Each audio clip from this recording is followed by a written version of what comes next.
কি করিলাম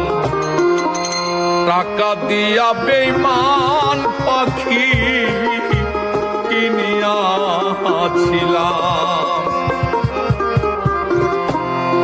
এ কি করিলাম টাকা দিয়া বেঈমান পাখি কিনিয়াছিলাম আমি এ কি করিলাম টাকা দিয়া বেঈমান পাখি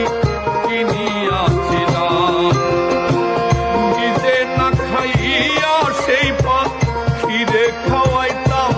হাইরে নিজে না খাইয়া সেই পাখিরে খাওয়াইতাম টাকা দিয়া বেঈমান পাখি